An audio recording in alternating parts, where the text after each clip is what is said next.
Well, let's talk about that. So, here, welcome into the Missouri 8-Man Football Week 4 preview show. Devin Albertson, Anthony Damn it. Crane, and Devin Coach got D. me. And I got Anthony to start the podcast here today. But welcome in, everybody. And we're going to just kind of start with this with the games from last week. This is kind of the final scoreboard from last Friday. The big one, the upset of the week, number 5, Concordia, losing at home to Northwest Hughesville by 10. Went back, actually watched that game on Huddle. Really fun football game. Concordia got bit by the injury bug pretty hard in the first half. Both their top two running backs went out early with injuries. Does sound like injuries those guys are going to come back from eventually. Maybe not this week, but the next couple of weeks on there they'll be back.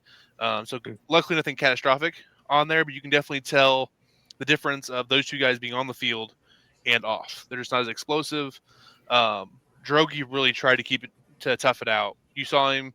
He kind of got his ankle rolled up on. You saw him kind of come back in. You could tell he was hurting pretty bad on that ankle. Just couldn't get it to loosen up any. So they should both be fine going forward. But shout out to Hughesville, tough, gritty win. I put this out on the Twitter feed I did earlier this week when I reviewed that game a little bit. Connor Thorpe is our kind of guy. I think he wears a cowboy collar based on what I saw on film. Plays a little tight ends, fullback, linebacker role.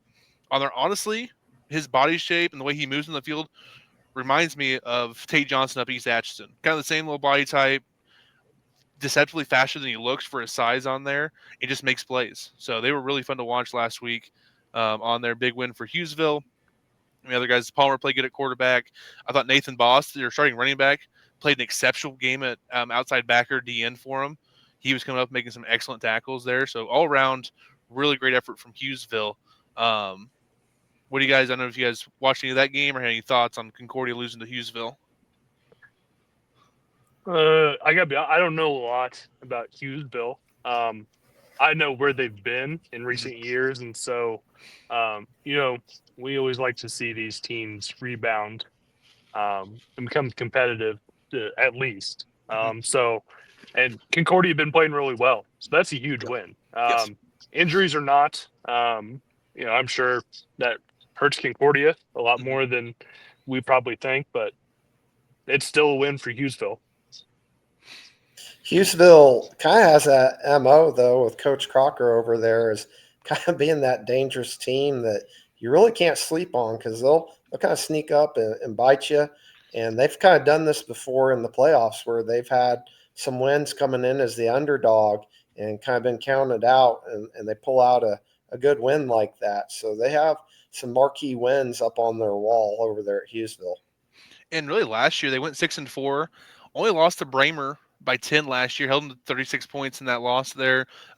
Beat North Shelby, who was banged up last year at that time, but did go and beat North Shelby, beat a Slater team that was solid. That's like a 3-week stretch there where they barely lose to Bramer, beat North Shelby, beat Slater, and actually only lost to Norman Hardinsville by 6 in the playoffs, who was an 8-2 team last year. So they were a team that was on the cusp last year, just couldn't quite, in certain of those games, break through and kind of get into that top. They were always in that top like 15 to 20 range, but couldn't quite get to that top 10 range. So it's good to see them. And I'll have to go back and look at my record. I think it's the first time Hughesville's been ranked in our poll since we started this back in 2019, I believe, 2018, 2019. So Wow. congratulations there. So, I have stumbled upon something with Hughesville here. oh, Uh, what do you got for me? 2017. Oh, is that They the Greenfield game? yes. Oh, no. I was trying to look up see if we could find stats or whatever, and I was scrolling down, and it had a Missouri team loses 102-0. Yeah, that was a bad game. But it's not just that; it's their schedule. They start with North Shelby, the Norbert Hardin Central. Casey is Christian.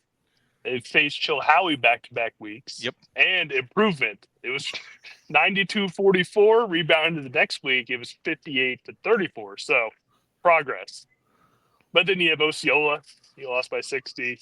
The Greenfield game scored 24 against an 11-1 Sacred Heart team. They lost to Norburn in the Just playoffs by kind of 60. all. It was just all over the place. Well, I remember that next year in 2018, they come off that 0-9 year.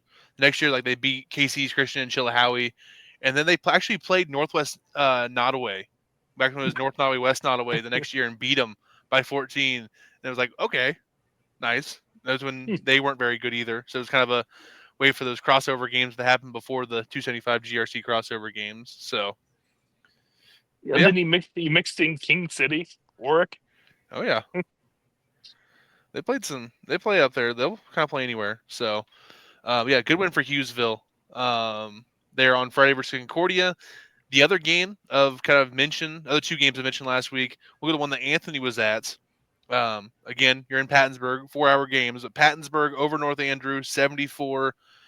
You're able to get kind of eyes on Pattonsburg live there, Anthony. What do you think of Pattonsburg in live action? So offensively, they still look like Pattonsburg. I thought they played fairly well defensively. They still gave up 40-some points to a North Andrew team that was pretty beat up and sick. So again, I think that defense concerns me a bit. I think they're a good team. I think they're improved. They're running the ball. They've added that. So yeah, I'm impressed. I think they might give King City something. Do they currently look like the third best team in the GRC? That's kind of what I'm thinking. They at least 3. I think they could maybe give King City a bit of a run for their money.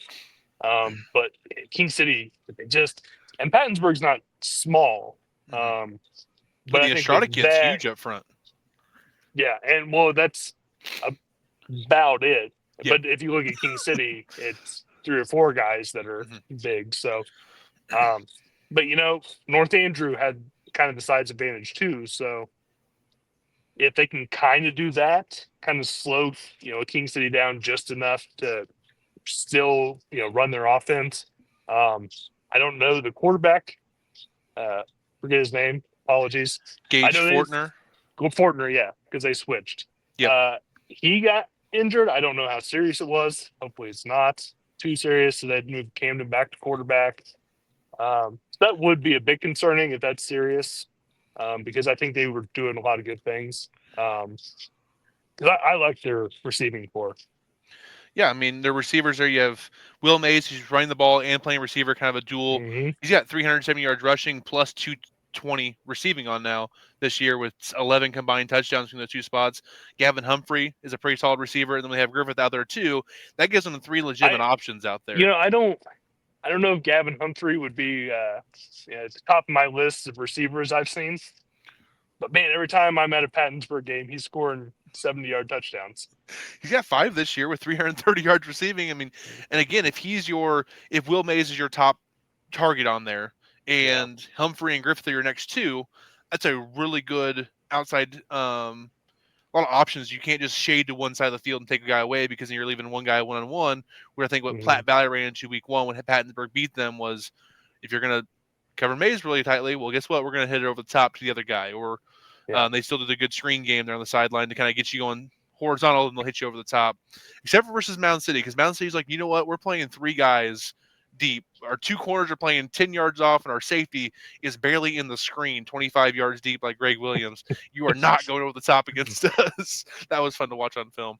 Yeah, and as we'll get to it, since we're talking about the GRC, I don't see a chance at them winning a title unless things go really poorly in Grant City. So I didn't see that, but I saw a team that is much improved. I think I love. We've asked for a better running game, and I think that's helped. If you control the ball a little bit more, it keeps the other team from scoring. Because as we saw at the end of that first half, there were like 4 touchdowns in the final 2 minutes, which you don't love if you're Pattonsburg's defense. So what do you got, Dean? And as far as North Andrew goes, I do like what they've done with Oren Goff, and just 3 games into being a quarterback and playing offensive line. I thought that was promising. If McAfee's hamstring can get better, which he's a young man, but hamstrings are tricky. Yes. So, but without Levi, it's tough. Absolutely there. So let's look here. Let's go back to last week's games on there. Again, St. Joe Christian beat Stanberry 58-32. Christian was down a couple of guys, too. Was kind of playing with a limited roster and still got a road win there over Stanberry. Good gritty win there for St. Joe Christian, Worth County.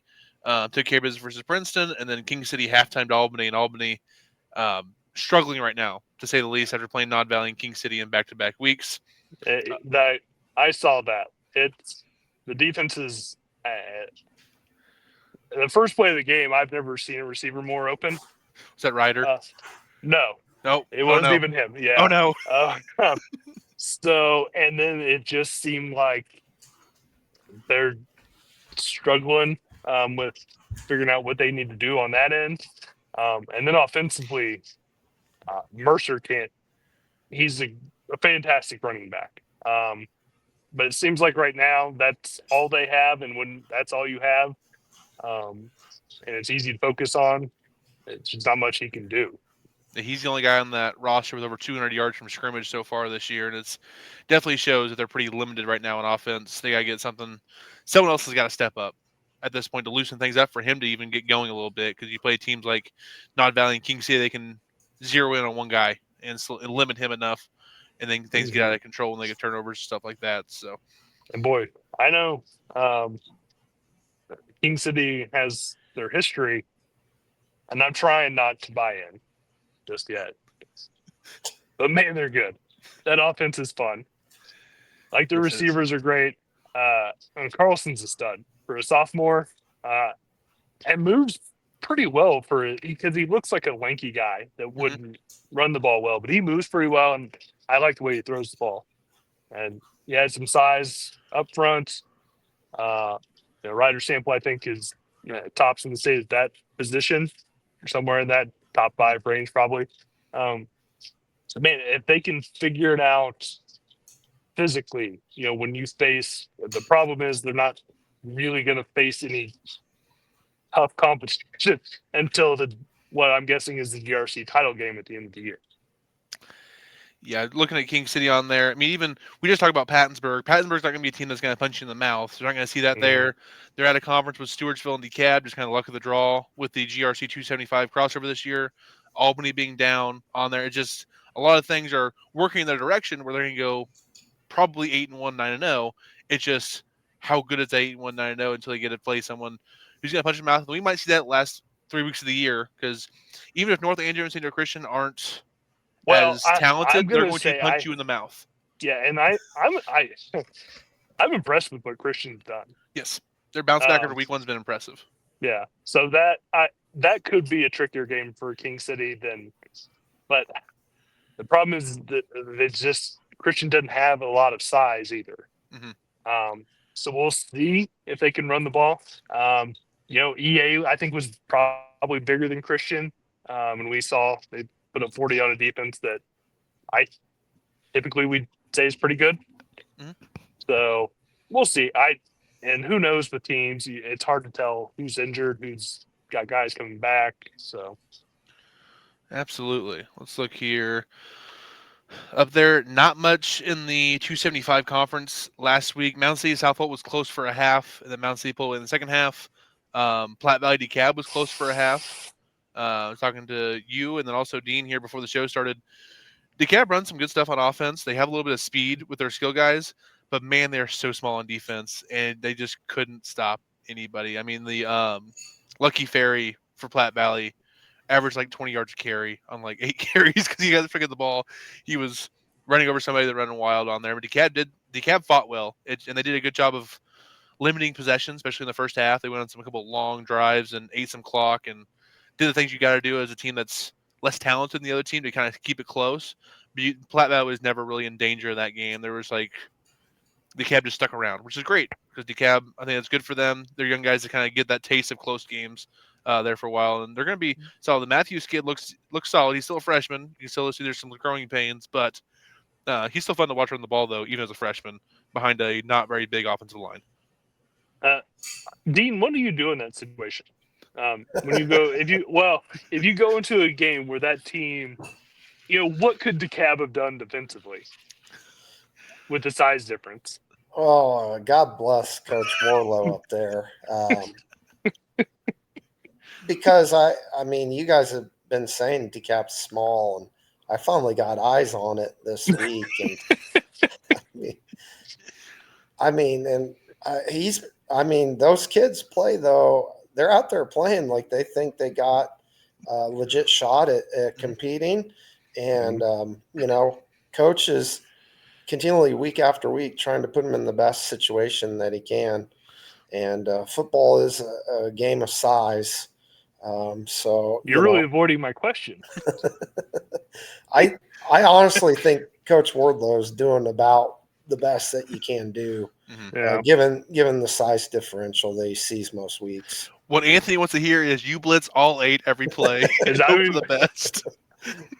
You start diving at knees? I mean, fill every gap and hope you make the tackle. I don't know what to tell you. Stack guys on top of each other.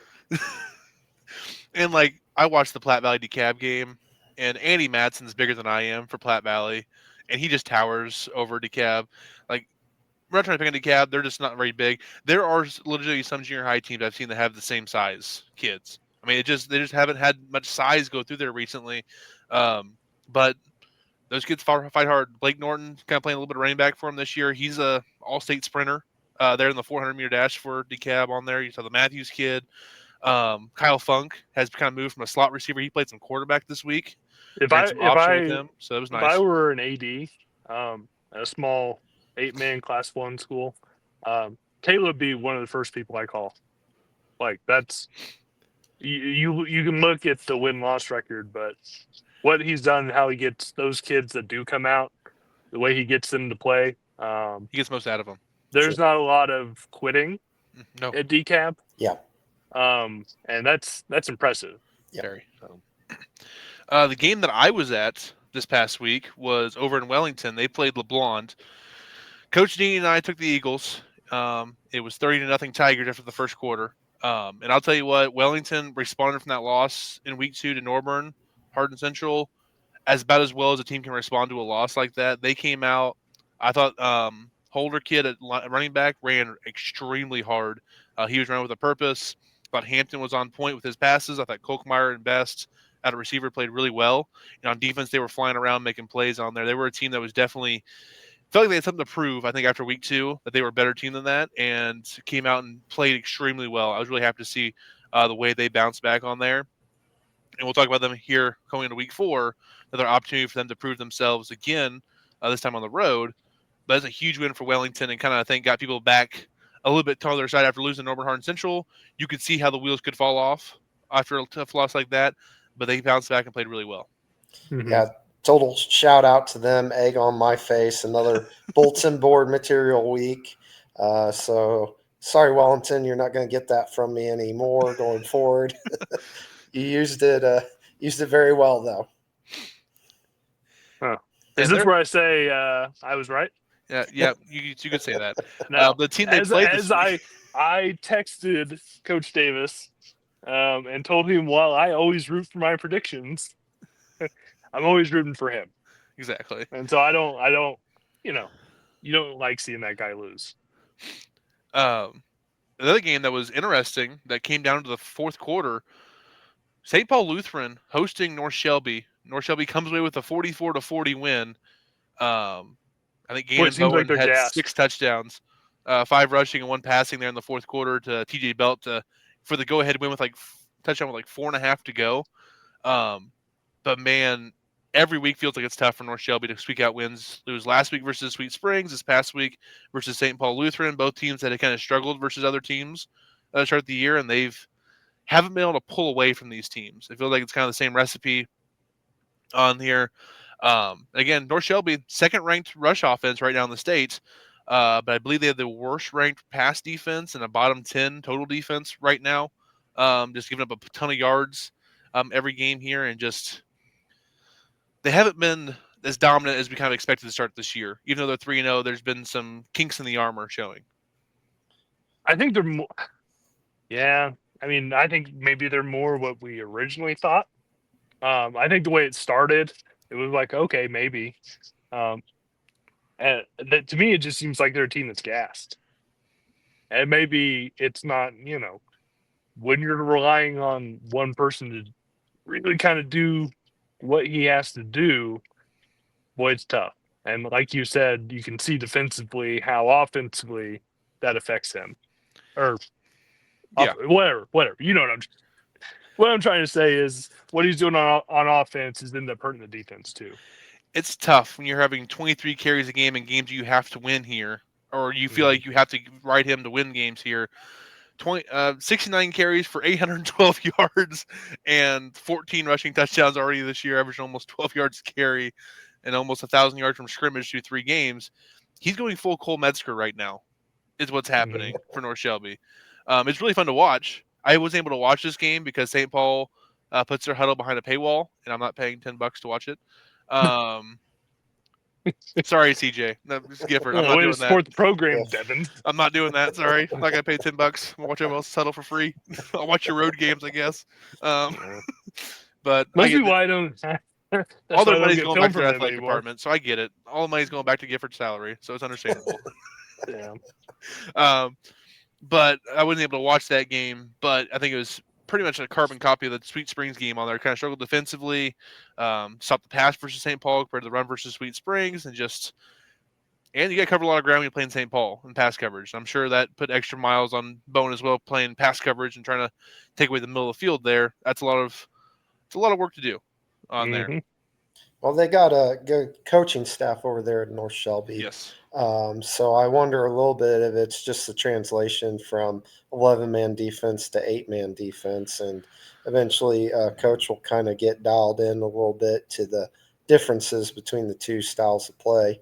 Shout out to Coach Gifford there, though.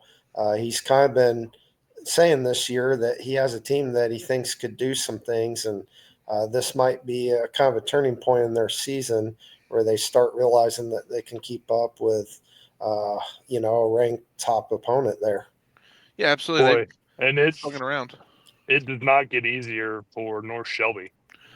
No, it does not. Well, we're talking about St. Paul there. They've played their first 3 games has been Knox, Hughesville, and North Shelby. I mean, 3 teams that have either been ranked or receiving votes so far this year. And North Shelby, Wellington, Paris, Hughesville, Knox over the next month.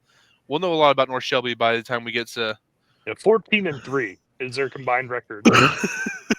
Jeez. looking at maybe going to watch that game next week at Paris on there.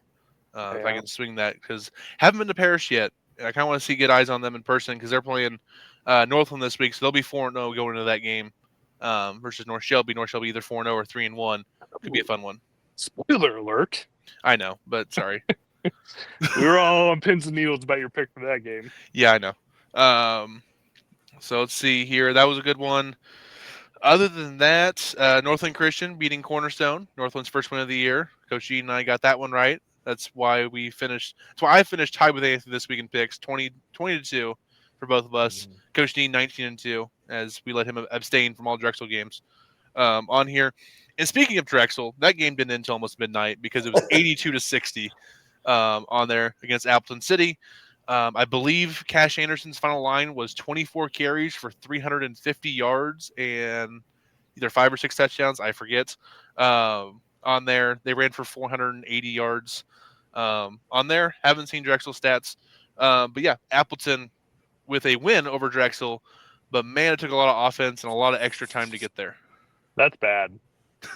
Like I'm. No offense to Drexel, I don't know what's at Drexel right now. If we're being honest, like I don't.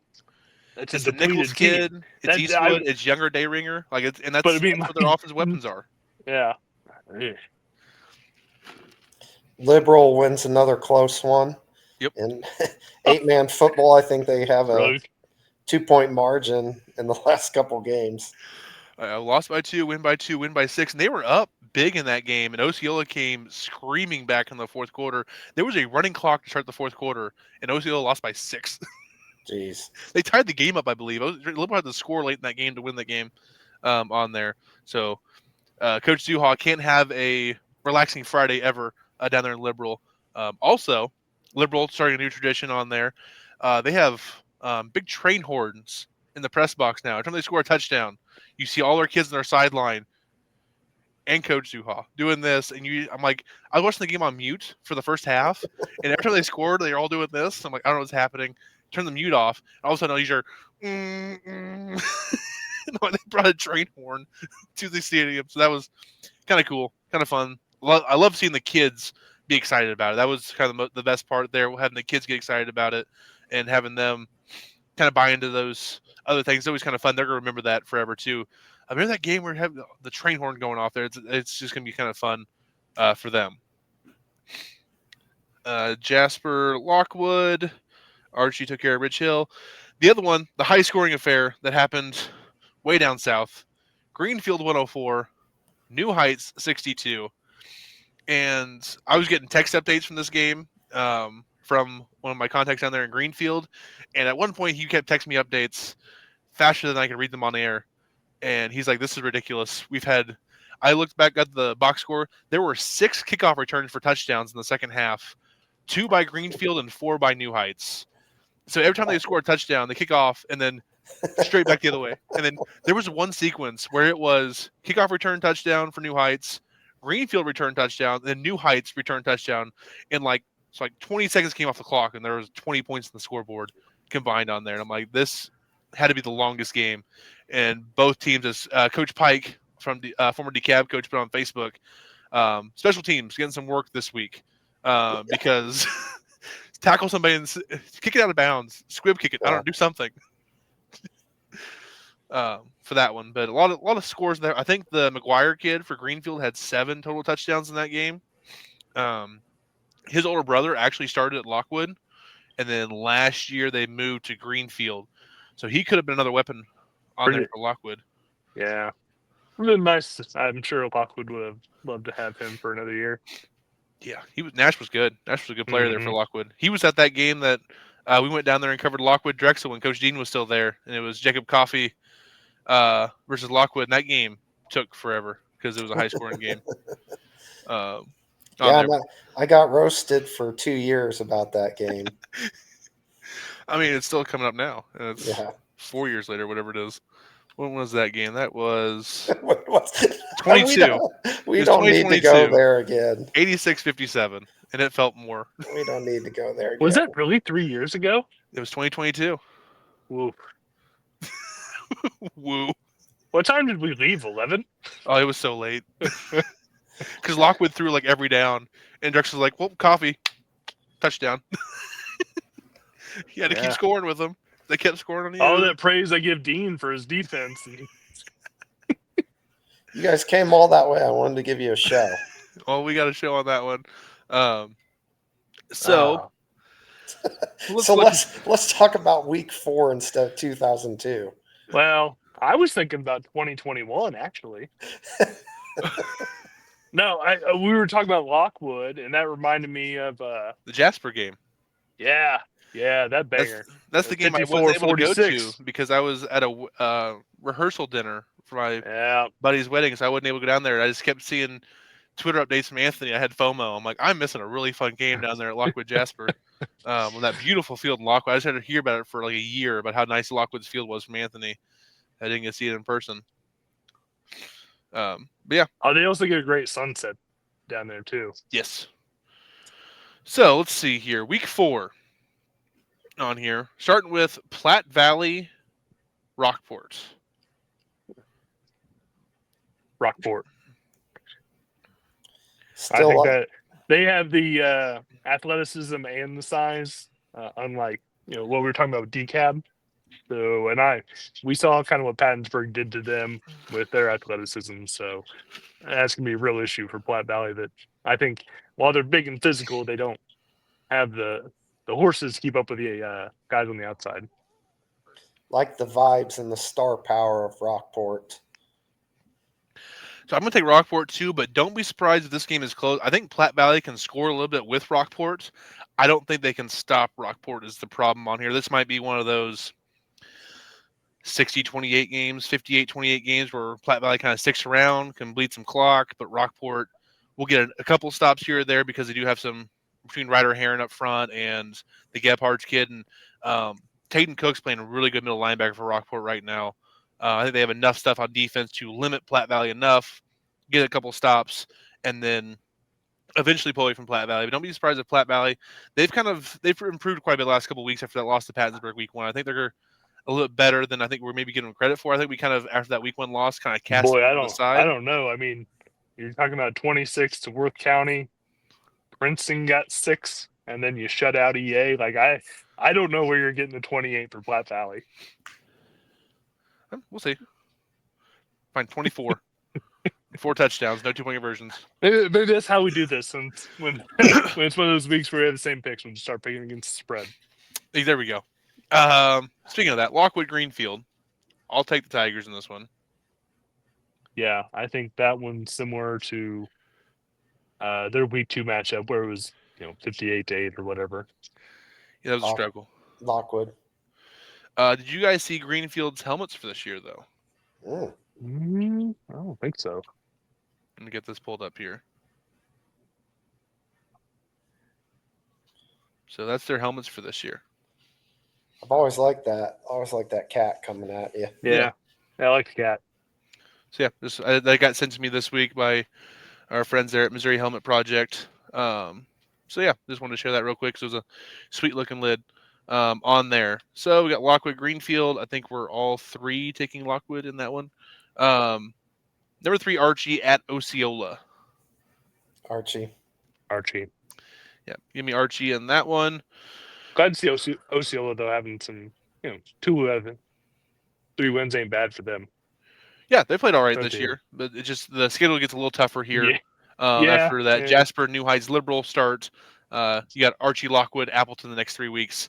A little bit different 3-week stretch. Well, that's what I mean. At least you get the few weeks to really feel good about things. Well, you like how Osceola fought back though from the deficit. Absolutely. Sure. Yeah. Worth County at North Andrew. Not gonna. As we said, North Andrew not in great shape, and Worth County is. Yep.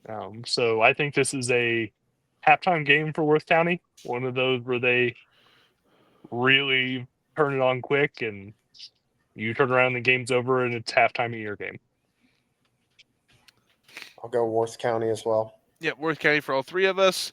Nottoway Valley, they're playing DeKalb after playing Stewartsville last week. Maybe a little more difficult, but also Nottoway Valley still, I think, cruises to this one over DeKalb. Agree. Yep. King City is hosting Stanberry. King City. Really like the explosiveness of King City's offense. Yep. Stanberry's leading rusher is another Sheber, though. So he's a freshman. Mm-hmm. He's leading rusher right now for the Bulldogs. So 4 more years of a Sheber in Stanberry. Get used to it. Norbert Hardin Central at Oric. Because Magruder's not calling the plays, I will give it to Norbert Hardin Central with the win here over Oric. Yeah, I not sure what's going on at Oric, but I think I like Northern Hardin Central, so I don't think Oric's hiding something from me. So we go with the Aggies. I'll go Norburn, but I look to Oric to make it a tough game. I was a little surprised last week with Oric, only being up 16-8 at halftime versus Keatsville. That kind of gave me some pause. Kind of curious with them after struggling versus Paris in week 2. I just don't think Oric's very explosive on offense. You kind of have to be to beat Norburn in this one on here. So give me the Aggies. Next one should be a pretty decent game here. Sweet Springs at Northwest Hughesville, who's newly ranked. These are 2 teams that if you don't pull away from them quickly and let them hang around, they'll come get you. So I like the coaching matchup too. Coach Holtzman versus Crocker there. I'm gonna go with Hughesville. I still think Sweet Springs is just a little bit young. Oh yeah, let's see. What do you think, Anthony? Yeah, and going off last year's matchup too, I think I have to go with Northwest Hughesville. Yeah, looking at Sweet Springs, I like Hampton at quarterback. The Rap kids are pretty explosive there for them, but again, going back to Hughesville last week between Boss, Thorpe, Phillips, and all those guys, they kind of just fly around on defense. They have that team speed that's really jumped off the screen at when you watch it on film. That I think they're going to be able to do enough to slow down Sweet Springs on offense and Still be explosive on offense there with Palmer at quarterback, the Neaters kid at receivers, very athletic there. So give me Hughesville over Sweet Springs in that one. Rich Hill playing Appleton City on the road here, number 9 Appleton. Fun fact: Rich Hill really struggled to stop the run this year. They've given up over 300 yards in all 3 games, and that will probably continue this week. I wouldn't be surprised if it's even more than that because Appleton's going to run the heck out of the football, even whenever their starters come out. I'm going Appleton on this one. Yep. Yeah. Question is, how many points does Rich Hill score? They scored 36 against New Heights, 28 against Jasper. If they score 30, is that Appleton out of the top 10? Appleton wasn't in my top 10 this week. So, yes. Yeah. You think about 30 to Rich Hill, they're definitely on the outside looking in at this point for me. Even with having probably the best pure running back in the state, if you can't stop people anytime, they're Pattonsburg with a running game instead of a passing game is what it turns into at this point, and it's hard to live that way versus good teams. But luckily this week they should be fine against Rich Hill. Next one, arguably the best game of the week. Well, Wellington Napoleon is receiving votes in our poll at number 9 North Shelby. I think this is where it really finally catches up to North Shelby. You want some fun facts here? As you mentioned, their pass defense is bad, and that's not great when you're playing Wellington Napoleon. Wellington Napoleon, the number 3 passing attack here, averaging a little over 220 yards a game. And on defense, North Shelby, 43rd on pass defense here, right at the bottom. Giving it almost 200 yards a game on defense there. And again, their total defense is 31st, right there between Platte Valley, Princeton, Slater, Stanberry. Not really want to be on defense right there if you're North Shelby. Wellington, at least above average on defense right now this year. Pretty solid against the run, 7th against the run, about 100 yards a game. So North Shelby, again, 2nd best rushing attack in the state, only behind Appleton City. But yeah, it's a tough one. This is going to be a tough matchup. Pretty amazing that you can have a top rushing attack and still be bad on defense. Those things the thing typically is, don't go together. The rushing attack is really good because it's a one-play 60-yard touchdown drive, and then it's back on defense. Okay. You know what? I hope my people down in Appleton will listen. Here's what you do. You get 10 yards, slide down. We're going North Andrew here. We're going North Andrew. You get in the open field. You slide down. Run out of bounds. No, don't do that. You don't want to stop the clock. Yeah. Slide. I mean, I'm somewhat joking, but like in some of these matchups, if you can get, once you really get into the top teams down there, that may be something you have to consider trying to control the clock more. Limit some possessions. Yeah, I don't. The best defense is offense takes a knee. I'm not saying take a knee. I'm not saying take a knee. He's saying get 12 yards and go down. I'm just saying Archie can't score 80 points if they don't have 10 possessions and score on all of them. That's fun. But who you guys got in this one between Wellington Napoleon and North Shelby? Like I said, I think Wellington. I think this is where, or someone finally gets North Shelby. I'm gonna go Wellington. I bet against them last week. They played a tough opponent and Hardin, and then really took care of a Bishop LeBlanc team. So they're on the rise here, playing angry. We're all 3 going Wellington Napoleon. Well, congrats on your win, North Shelby, for that one. We'll come back to the next game here. I want to talk about it towards the end on here. Let's go receiving votes, Knox County at Bishop LeBlanc on here. I think it's going to be a good one. I don't. You want to see it from Knox County still, don't you? Just a little bit more? I want to see it from both. I mean, it's a tough one to pick because I think, first of all, LeBlanc's going to be better off just because they're not traveling halfway across the state. Yeah, 3 weeks in a row. So, North so Shelby, I think Schuyler, and being at Wellington. home helps them maybe get settled in. Talking to Coach Davis Sunday, they got down 30-0 in that game, and then kind of got back into it. Ended up getting away from him in the second half, but I think he was pretty liked what he saw. He liked the fight from him, and they didn't give up. And I think this could be one where they can kind of get things turned around. I don't think Knox County is so much better that you can't win. And so I think if you want to get things going in the right direction, this is one that I think you should try and kind of sneak away with. I didn't give an answer though, did I? No. You know what? I'm gonna help him out. I'll pick Knox. I'll give him the bulletin board material again. So Anthony's going with Knox. Again, Knox this year beat St. Paul at home. St. Paul scored a couple times late there. Knox was up in control of that one from the get-go. Beat up on Keatsville, and then really took it to Schuyler County last week there with that one. So what do you think, Dean?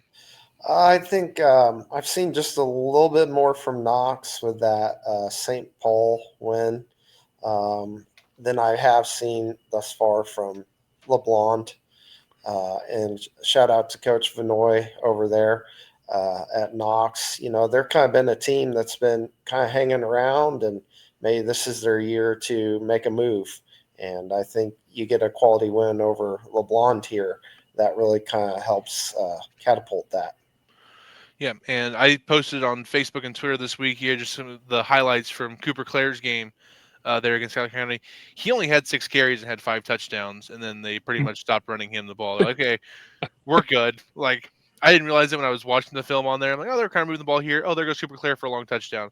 I went back and watched it again. I'm like, wait, those were his only carries when he broke it for a touchdown. Everything else was kind of grinded out with the Hayes kid and the Shannon kid on there. But he played really. I mean, he's really fun to watch. Whenever he finds a gap there and he shoots out of a cannon, he can get the top speed pretty fast on there. And probably the best player they've had there since the Miller kid, their first year of 8-man, who was a lot of fun to watch. A different type of player, a little more shifty on there. Claire's just fast and will run through you at the same time on there. So Second fastest kid in the state last year, wasn't he? I went back and looked. He actually, I think, finished like 9th in the 100 last year. He didn't run as well at state as he'd had earlier in the year on there. He was also on there. I think he placed in the 200 and was on their 4x1, 4x2 teams that placed at state as well. So a lot of teams be there for Knox. I think a lot of those kids in those relays were back this year too. So a lot of speed coming back this year for Knox County, and it's definitely shown. They've been a track team on the field there. I will also take Knox County in this one over LeBlanc. I actually was one that ranked Knox County this week in my top 10. So I've liked what I've seen on film with them. Again, this is probably the best team they've played, either them or St. Paul. We don't really know a whole lot about them until they get to the Paris, North Shelby, Lincoln part of their schedule. That week 6 through 8 on there. We'll know a little more about Knox County, I think, during that stretch. Princeton at Pattonsburg. I will take Pattonsburg in this one. Pattonsburg. Yep, looking for Pattonsburg to continue their high-flying show. We lost points. We'll see if I think Princeton just needs to get things going on offense a little bit. They've Mound City, Rockport, Worth County. It's been a kind of a gauntlet there for Princeton early on. It doesn't really let up this week with a receiving votes Pattonsburg team traveling there this week. Next one I think is a really interesting game on here for us. It is actually St. Joseph Christian at Albany. Don't really know what to do with this game. This one. Well, I mean, I think went it's easy. St. Joe Christian, but I don't feel great about it. Yeah, I don't really think it's close. Like if you're just going off of how Albany has played, boy, it's been bad. Mm-hmm. And I think Christian's actually played pretty well considering what they have. One, they were bringing in a bunch of new pieces anyways, and then they had a bunch of injuries. So if they're starting to get healthy and starting to get things figured out, like I said, they may be the 4th best team in the conference when said and done if they can get things figured out. I think same with the tiers in GRC is basically Worth County 1, then you have King City, Pattonsburg, and I think Christian, you know, North Andrew gets healthy. Yeah. That little 4-5 matchup is some teams I think are still pretty good if they can get healthy. If not, you kind of see where they're at. You look at Christian next 2 weeks, they got Albany, North Andrew. You win both of those, you're pretty much guaranteed, like at worst, fourth in the conference Yeah. on there before you get into your final month of the season where you got Worth County, Pattonsburg, King City, Princeton on here. So this is a big game for St. Joe Christian to kind of cement where they actually are in the conference there in the GRC. And if you're St. Joe Christian, if you can get to 4 or 5 wins on there, if you look at their district here in District 5, that might be good enough for the 1 seed, and the district goes through St. Joe on there, and you're playing either LeBlond or South Holt in the district championship game. If you're playing either Stewartsville or probably DeKalb, I would think, in that semifinal. That's the side you want to be on if you can be the 1 seed there at 5-4 on there if you need to be. That's not a bad place for St. Joe Christian to be on there if they're looking for a kind of the playoff range on there. If you win districts, then you play either Nod Valley or Rockport, and that's probably it for you. But when you can, no one. I don't think anyone in that district's going much further than. I don't think so either. But I think Anthony and I both have St. Joe Christian. What about you, Dean? I'm gonna go Christian. I am still waiting though, and trusting in Fountain at Albany to turn that corner. Mm-hmm. I don't know if this is the week they do it, but I got a lot of faith in the coaching up there. Yeah, Anthony, I talked about in the past. We'd run through a wall for Coach Fountain. Just if you don't have the dudes outside of Mercer, it's tough. That's kind of what I see from them is they just don't have it. And I think, kind of talking this summer, that he knew they were going to be young in some spots. That was going to be some growing pains on there. I think just more than we kind of expected here with Nod Valley and King City both being maybe a little better than we expected. Kind of exposed those flaws, I think, earlier than expected. I think there for Albany. Up next, Jasper at Drexel. Well, I think, Drexel scoring 60 points on Appleton City. I think they handled Jasper pretty easily this week. Yeah, look at Drexel, won by 2 against Liberal. They've played Lockwood and Appleton the last 2 weeks, so they've played plenty of stiff competition and played pretty well there versus Appleton. Jasper, on the other hand, lost to Osceola week 1, beat Rich Hill, and then lost to Lockwood. That game was, I think, 60-6 at one point on there. They kind of scored a couple of late touchdowns there in that one. So, yeah, I will take Drexel in this one over Jasper. And then, are you abstaining from Drexel games again? Yeah, I'm rooting for him. I'm rooting for him, though. Liberal versus New Heights. Thanks for the insight on Drexel football.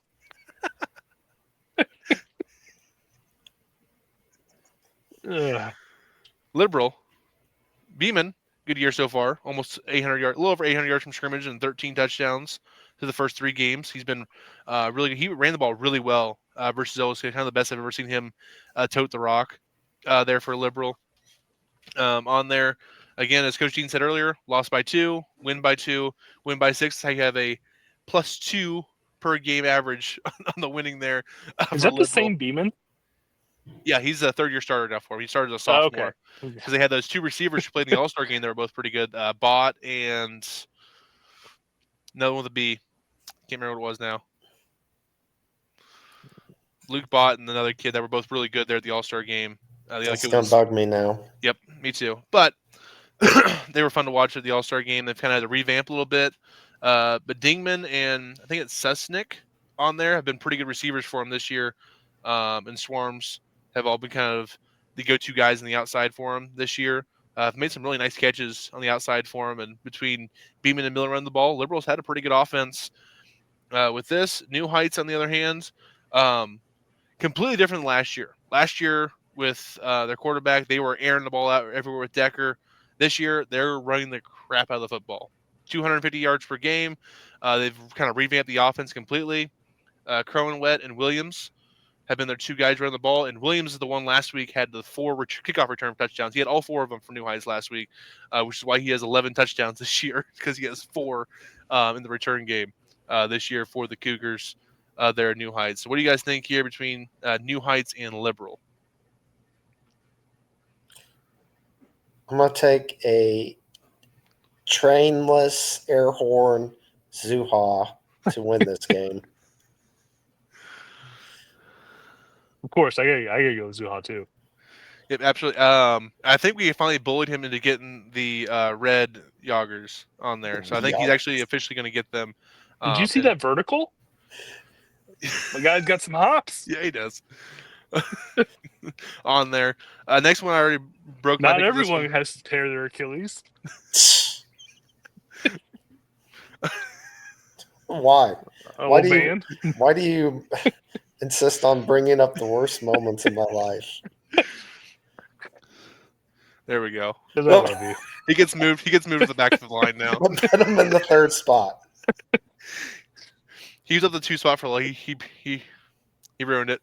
He's gonna go to the 3rd spot now. Paris at Northland Christian here. I already gave my pick away earlier. I'm taking Paris in this one. Coach Carney, let's go Paris. Yep. Bramer at St. Paul Lutheran. St. Paul. St. Paul. I will also take St. Paul in that one. Slater at Santa Fe.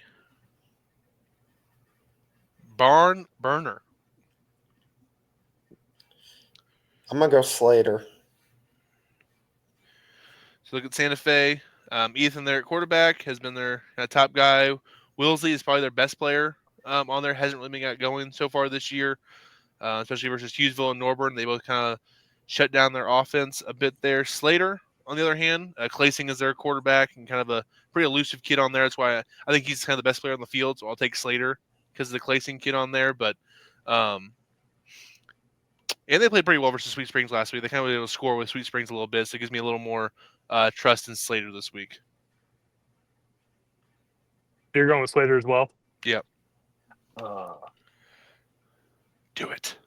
I'll do it. Go Chiefs. We got to disagree at some point. That's true. Hey, they have more wins this year than the Kansas City Chiefs do, so there's that. Who doesn't? It's so depressing. Keatsville at Schuyler County. Keatsville? No, wait. I don't know.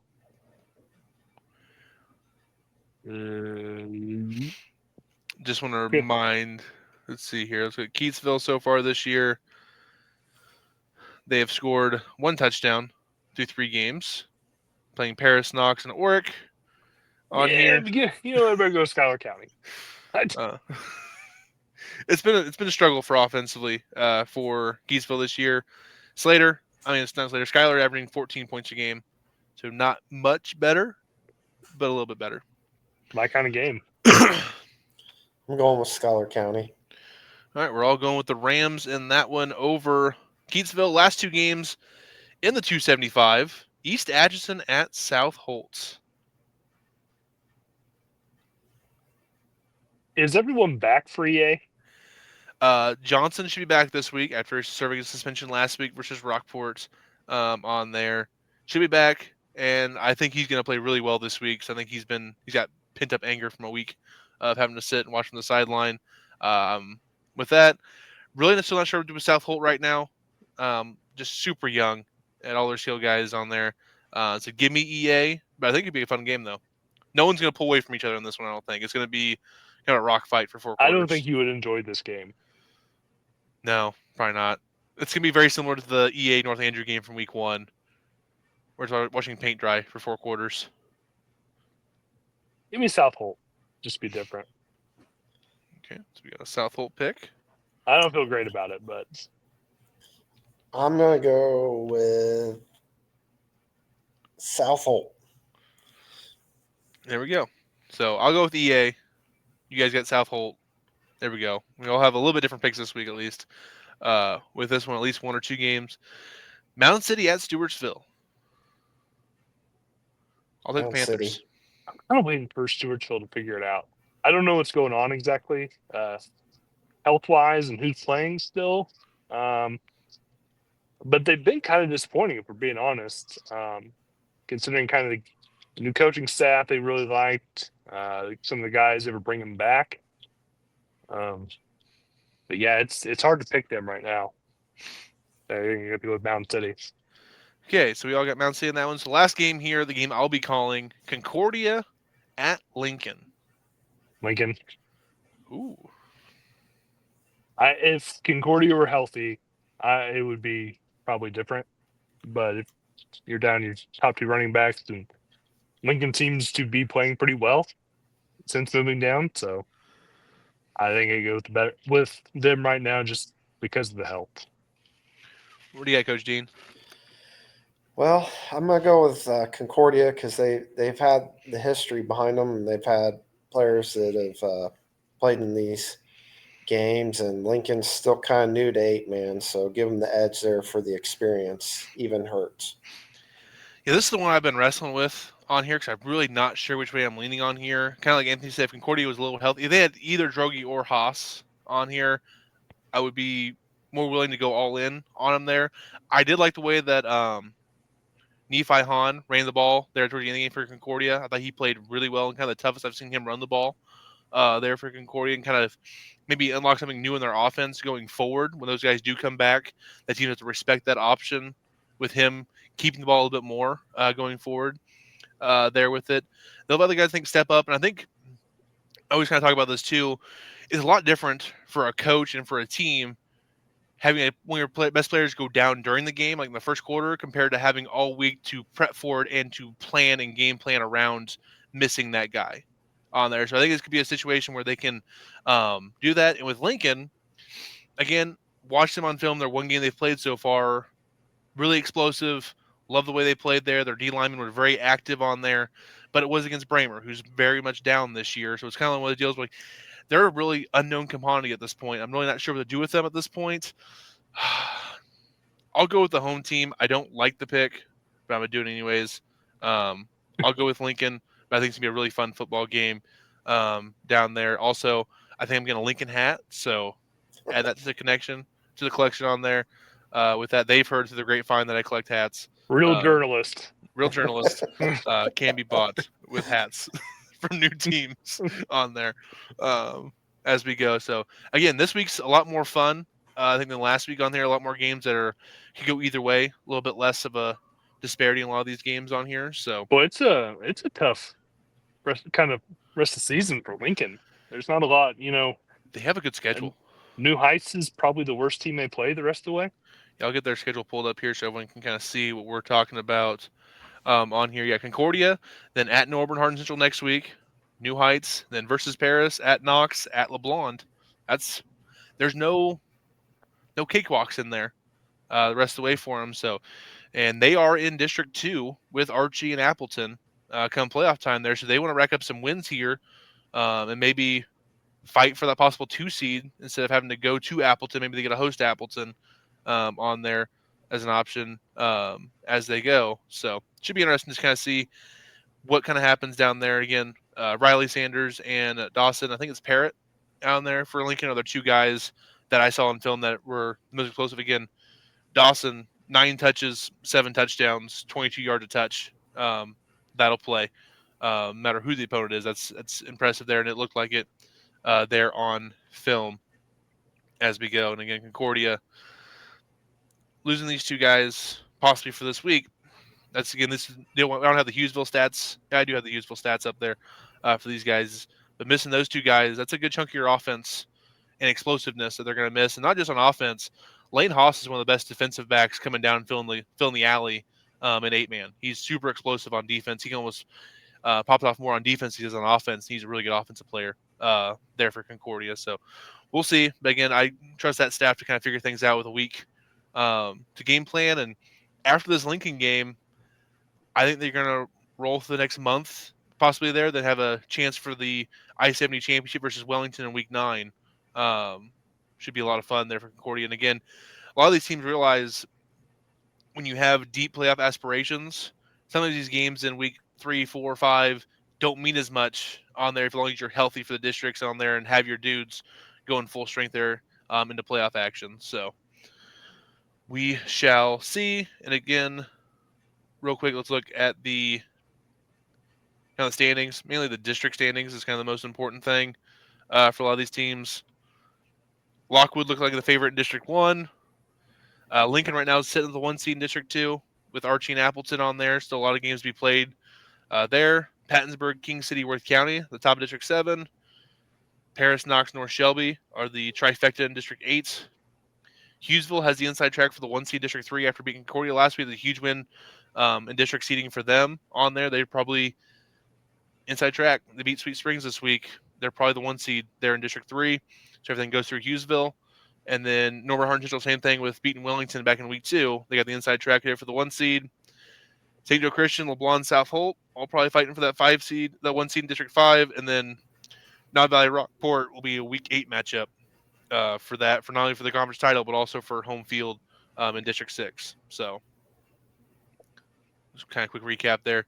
Any other final words here, guys, before we call this a final podcast?